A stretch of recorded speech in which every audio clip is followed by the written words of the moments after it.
దేవుని పరిశుద్ధ నామమునకు వందనాలు. ప్రైజ్లాడండి. ప్రార్థించుకుందాం. పరిశుద్ధమైన ప్రేమగల తండ్రి, జీవగల దేవునికి స్తోత్రాలు, వందనాలు చెల్లిస్తున్నాం. ఇచ్చిన కృపా, ధన్యత, యోగ్యతను బట్టి ఎవరికి లేని ఆధిక్యత, ప్రేమ, సంతోషము, ఈ శ్రేష్టమైన నామం, పవిత్రమైన నామాన్ని బట్టి నీకే లేని స్తోత్రాలు, వందనాలు చెల్లిస్తూ యేసే ఘనమైన నామన ప్రార్థించి వేడుకుంటున్నాం తండ్రి. ఆమేన్, ఆమేన్.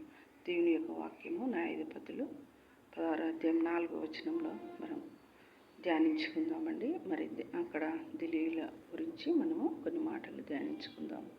దెలీలా అనగా మధురము మరియు సున్నితమైనది అని అర్థము. అయితే ఈమె లాలన మాటలు మాట్లాడుతూ షోరోకు అను లోయ దగ్గర ఇల్లు కట్టుకున్నట్టుగా మనము వాక్యంలో చూస్తున్నాం. ఆ వాగు దగ్గర ఇల్లు కట్టుకున్నది. వాగు దగ్గరికి అనేకులు మరి ఆమె దగ్గరికి వచ్చినప్పుడు అందంతో ఆమె అనేకులను ఆకర్షిస్తుంది. దాహం అక్కడ తీర్చుకున్నది. ఆ వాగు దగ్గర మరి అనేకులు వచ్చినప్పుడు ఆ మోహపు చూపుతో చూస్తున్నట్టుగా మరి వాక్యంలో మనము గమనిస్తున్నామండి. నేను సమాధాన బలులను కలిగి ఉంటిని, నేడు నేను మొక్కుకున్న బలులను కలిగి ఉంటినని మరి వాక్యంలో మనము గమనిస్తున్నామండి. మరి దేవునికి వందనాలు. అదేవిధంగా జ్ఞానవంతురాలు తన ఇల్లును కట్టును సామెతలు 14:1 జ్ఞానవంతురాలు తన ఇల్లును కట్టును, 3 రాళ్ళు తన ఇల్లును ఊడప్రీకుననుంది. జ్ఞానంతో తన ఇల్లును కట్టుకుంది, జ్ఞానంతో తన ఇల్లును చక్కబెట్టుకుంటుంది. 3 రాళ్ళు అయితే ఇక్కడి మాటలు అక్కడి మాటలు ఇక్కడ చెప్పచ్చు. మరి తన ఇల్లును పాడు చేసుకున్నట్టు మరి వేషతోని మరి అనేకులను మరి ఆకర్షిస్తుంది. అందంతో మోహపు చూపుతో ఆకర్షిస్తుంది. ఈమె షోరోకు అను ఆ వాగు దగ్గర ఆమె ఇల్లు కట్టుకున్నట్టుగా మరి అనేకులు ఆ వాగు దగ్గరికి వచ్చినట్టుగా మనము ఆ వాక్యంలో మనము గమనిస్తున్నామండి. మరి మనము జ్ఞానం గల స్త్రీలాగా మనము ఉండాలి. కానీ ఆమె జ్ఞానం లేని స్త్రీలాగా మరి ఉన్నట్టుగా మరి అనేకులను పాడు చేసినట్టుగా మనము వాక్యంలో మనము గమనిస్తున్నామండి. మరి అదే విధముగా మరి సామెతలు 11:22లో కూడా ఒక మాట ఉంది. వివేకం లేని సుందర స్త్రీ పంది ముక్కునున్న బంగారు కమ్మల వంటిదని వాక్యంలో ఉన్నదండి. మరి అక్కడ కూడా మరి ఆమె పందితోని పోల్చినట్టుగా మరి ఆ వాక్యంలో ఉంది. మనము తెలివి ఉన్నా, అందము ఉన్నా కానీ జ్ఞానం అనేది మనలో ఉండాలి. దేవుని భక్తి అనేది, దేవుని భయము అనేది మనలో ఉంటే మరి మనము దేవునికి లోబడిన వారంగా ఉంటామని వాక్యంలో చెప్పబడుతుంది. మరి కొలస్సీయులకు రాసిన పత్రిక 3:9లో కూడా ఉందండి.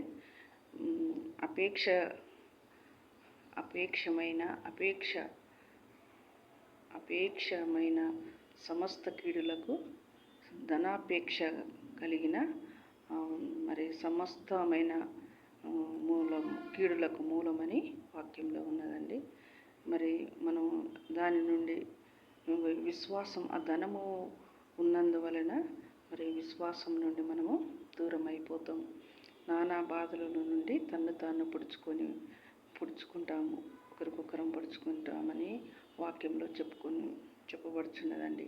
మనకు ధనం ఉన్నా, మనకు ఐశ్వర్యం ఉన్న, డబ్బు ఉన్నా మరి దాని మీదనే మన మనసంతా మనం దానిని ఆ డబ్బును ఆశిస్తాము, ధనమును ఆశిస్తాము, అందమును ఆశిస్తాము. కానీ మనము దానికి విశ్వాసం నుండి మనము దూరం అయిపోతామని వాక్యంలో ఉంది. ఆ దూరం అయిపోయినప్పుడు, విశ్వాసానికి దూరం అయిపోయినప్పుడు మనకు బాధ, శ్రమ, ఇరుకు, ఇబ్బందులు కూడా మనకు కలుగజేస్తాయని మరి వాక్యంలో మనకు చెప్పబడుతుంది. మరి అదే విధముగా మరి 1 తిమోతి అని ఉంది 6:10లో కూడా ప్రాచీన స్వభావము మనము కలిగి ఉండాలని వాక్యంలో ఉంది. మనము ప్రాచీన స్వభావం కలిగి ఉంటున్నాము. మనం నూతన స్వభావము మరి కలిగి ఉండాలి. మనము మంచి స్వభావం కలిగి ఉండాలి. మరి పాత జీవితాన్ని వదిలేసి నూతన జీవితంలోనికి నవీన స్వభావం కలిగి ఉండాలని మరి అక్కడ వాక్యంలో మనము గమనిస్తున్నామండి. మరి దేవునికి వందనాలు. మరి అదే విధముగా మరి ఇంకో మాట కూడా మనము గమనిస్తామండి. సామెతలు 7:14 ఒక మాట చూసుకుందామండి. మరి పిమ్మట మరి దెలీలా మరి తనను ఎగతాళి చేసి మరి అబద్ధములు ఆడితిని. నేను నిన్ను ఎగతాళి చేసి అబద్ధము ఆడితిని అని వాక్యంలో ఉంది. వారిని దేని చేత బంధించబడాలి అనేది, దేని చేత బంధించబడాలి అని మరి దయచేసి తెలుపుమని సంసోనుతో చెప్పగా, మరి పేనిన పెట్టని కొత్త తాళ్ళతో బంధించగల అని ఆమెతో చెప్పినట్టుగా మరి వాక్యంలో మనము గమనిస్తున్నామండి. దేవునికి వందనాలు. మరి కొద్ది మాటలు చెప్పుచు నేను ముగిస్తున్నాను.